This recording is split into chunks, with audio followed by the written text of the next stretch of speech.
इस वीडियो में हम वेव फंक्शन से स्टार्ट करके टाइम डिपेंडेंट श्रोडिंगर इक्वेशन को प्राप्त करेंगे और उसके बाद टाइम डिपेंडेंट और टाइम इंडिपेंडेंट पार्ट को सेपरेट करेंगे और इस तरीके से टाइम इंडिपेंडेंट श्रोडिंगर इक्वेशन को भी प्राप्त करेंगे। चलिए शुरू करते हैं। Time dependent Schrodinger equation. अब हमने जो पार्टिकल है उसको हमने इक्विवेलेंट तो मान ही लिया है किसके, वेव पैकेट के।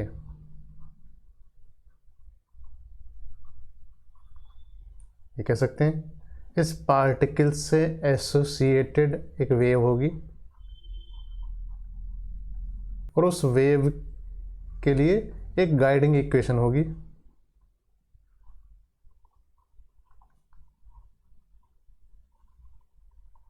वो गाइडिंग इक्वेशन क्या है? वो गाइडिंग इक्वेशन ही श्रोडिंगर इक्वेशन है।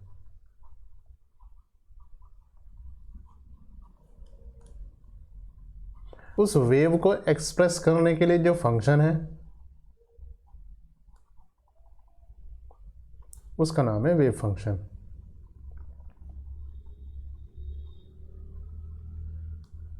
सही। इसका मतलब हम कह सकते हैं कि जो साई है ये श्रोडिंगर इक्वेशन का सॉल्यूशन है, या कह सकते हैं कि साई की डिफरेंशियल इक्वेशन ही श्रोडिंगर इक्वेशन है। तो हम साई को देखेंगे कि साई को क्या कंसिडर करेंगे। साई मतलब वेव फंक्शन। तो वेव फंक्शन जो फंक्शन होगा ये फंक्शन होगा पोजीशन का और टाइम का। अगर हम वन डायमेंशन केस लें तो हम कह सकते हैं कि एक्स और टी का फंक्शन होगा। अब थोड़ा पीछे चलते हैं, मैकेनिक्स में देखते हैं। मैकेनिक्स में हमने पढ़ा था simple harmonic wave. Simple harmonic wave की इक्वेशन थी y = a sin kx - omega T. मतलब y ये डिस्प्लेसमेंट था, a एम्पलीट्यूड था, ये फेज था। इसका मतलब y या डिस्प्लेसमेंट x और t का फंक्शन था। तो हम यहाँ कह सकते हैं कि जो हम वेव फंक्शन कह रहे हैं, जो इस वेव की यानी कि डी ब्रोगी वेव की गाइडिंग इक्वेशन है, उसका जो वेव फंक्शन है वो भी कुछ इस तरीके का ही फंक्शन होना चाहिए। अब देखिए इस इक्वेशन का एक रूप और था, y = a cos kx - omega t. इन दोनों को मिला के हम जनरल फॉर्म भी कह सकते हैं कि y = a e⁻i kx - omega t. A मतलब एम्पलीट्यूड।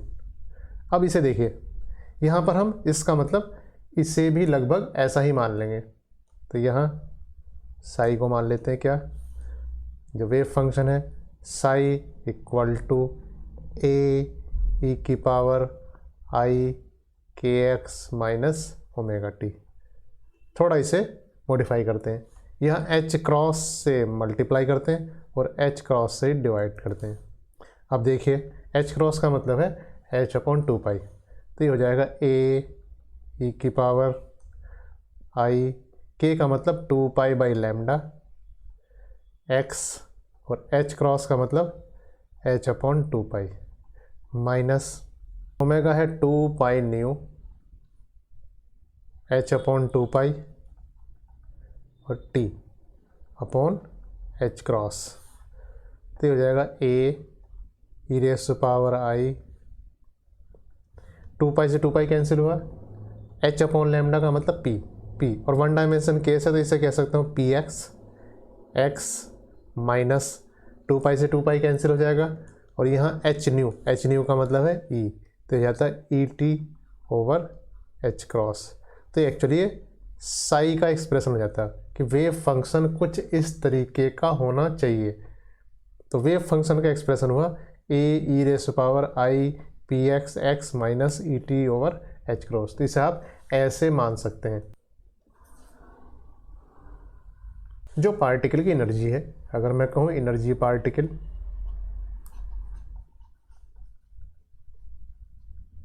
वो दो तरीके से होगी। क्या?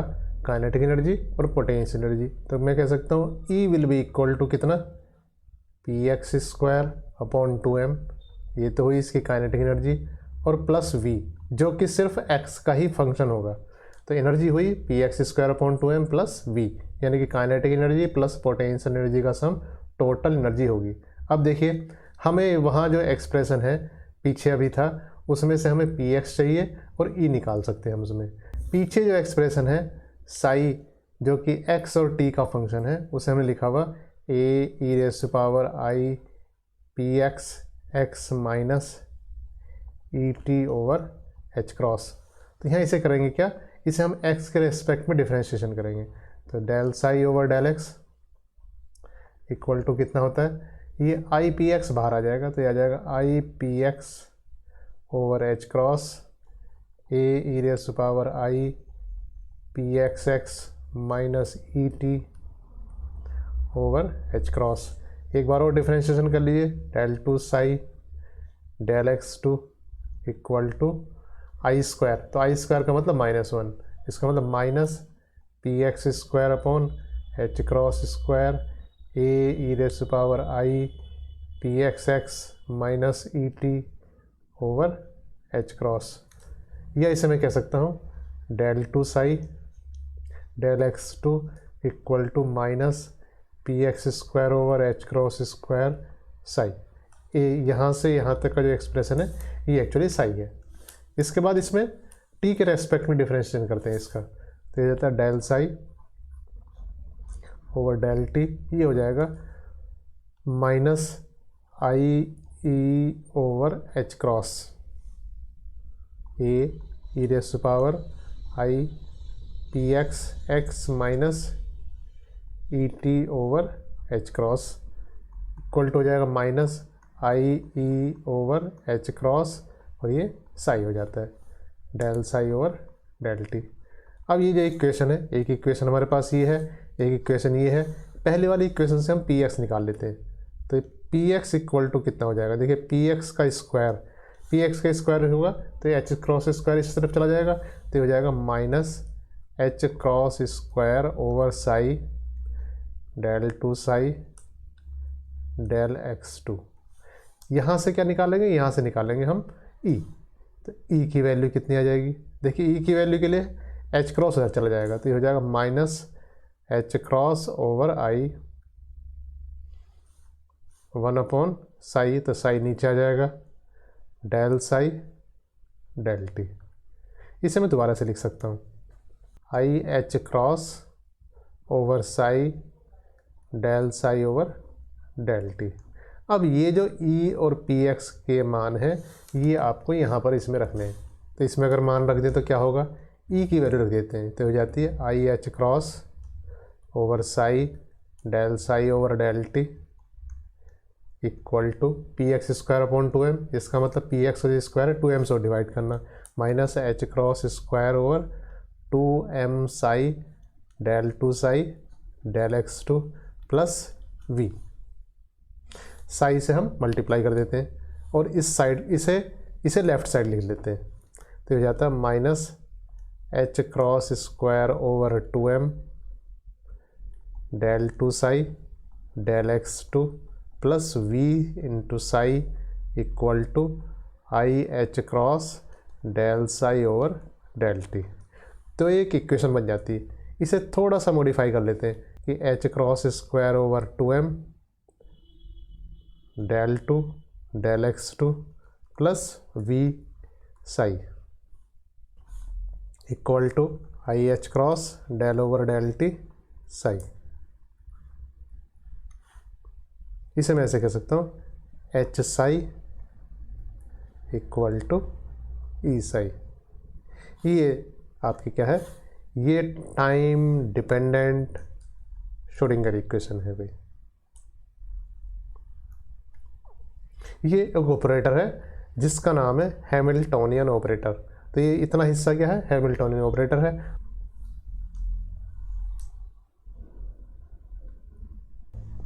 Minus h cross square over 2m del two del x two plus v psi equal to i h cross del over del t psi. अब देखिए अगर मोर देन वन डायमेंशन है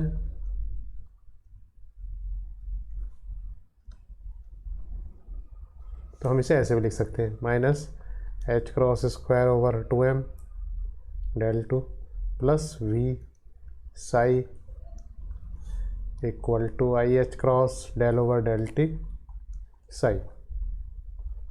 अब हम यह मान के चलते हैं कि जो साई है वेव फंक्शन है वो एक्स और टी का चूँकि फंक्शन है, तो हम मान के चलते हैं कि उसे सेपरेट लिखा जा सकता है, या कह सकते हैं एक पार्ट है इसका जो सिर्फ पोजीशन पर डिपेंड कर रहा है और दूसरा पार्ट है जो सिर्फ टाइम पर डिपेंड कर रहा है।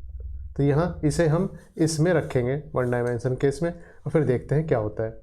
इसको डिफ्रेंशिएट करते हैं किसके रेस्पेक्ट में, एक्स के रेस्पेक्ट में। तो del psi over del x, ये हो जाएगा del u over del x phi. दोबारा करते हैं, del two psi del x two equal to del two u del x two psi. T के रेस्पेक्ट में अगर डिफ्रेंशिएट करें तो हो जाएगा del psi del t equal to u del phi del t. अब यहाँ इसमें सब्स्टिट्यूट कर देते हैं, इस इक्वेशन में इसे सब्स्टिट्यूट कर देते हैं, तो जाता है minus h cross square over 2m del two psi del x two, ये हो जाता है phi del two u del x two phi plus v u phi equal to, ये हो जाता है i h cross del psi del t, मतलब u del phi del t. इसके बाद हमें डिवाइड कर देते हैं इसे किससे, यू फाई से, तो हो जाता है minus h cross square over 2m 1 upon u del two u del x two plus v equal to i h cross 1 upon phi del phi del t. अब यहाँ साई को देखते हैं, साई कितना है, साई हमारा है a e raise to power i p x x minus e t over h cross. अगर हम कहें कि del psi over del t तो ये आता है minus i e over h cross a raise to power i p x x minus e t over h cross, या कह सकते हैं minus i e over h cross psi del psi over del t. इसे इस तरफ ले आते हैं तो ये माइनस आई है, ये हो जाएगा minus h cross over i del psi over del t equal to कितना हो जाता है ई साई, या इसे मैं कह सकता हूँ i h cross del psi over del t equal to e Sai.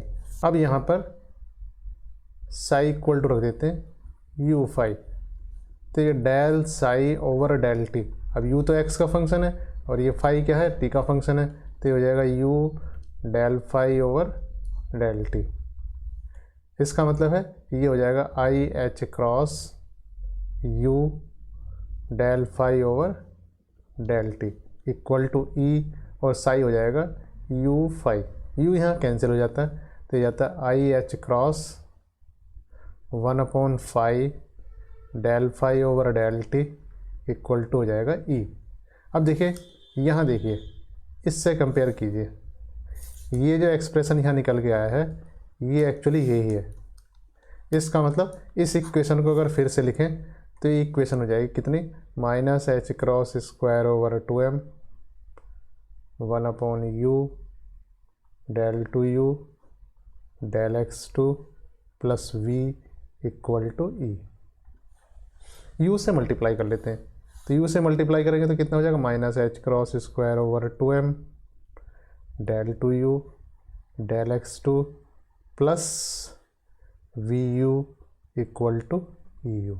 इसे फिर से लिख लेते हैं एक बार, तो अरेंज करके लिखें तो ये हो जाएगा h cross square over 2m del two u del x two plus e minus v into u equal to 0। तो ये u एक्चुअली क्या है, u है जो वेव फंक्शन है उसका टाइम इंडिपेंडेंट पार्ट है, तो यहाँ u सिर्फ x का फंक्शन है, तो एक्चुअली ये टाइम इंडिपेंडेंट श्रोडिंगर इक्वेशन हुई, जहाँ u वेव फंक्शन का वो पार्ट है जो टाइम इंडिपेंडेंट है। तो ये टाइम इंडिपेंडेंट पार्ट हुआ, या इसे हम कह सकते हैं टाइम इंडिपेंडेंट श्रोडिंगर इक्वेशन, और ये टाइम डिपेंडेंट पार्ट हुआ। तो इस तरीके से हमने टाइम डिपेंडेंट श्रोडिंगर इक्वेशन को दो पार्ट में कर दिया, टाइम इंडिपेंडेंट और जो टाइम डिपेंडेंट पार्ट है वो ये है। Thank you.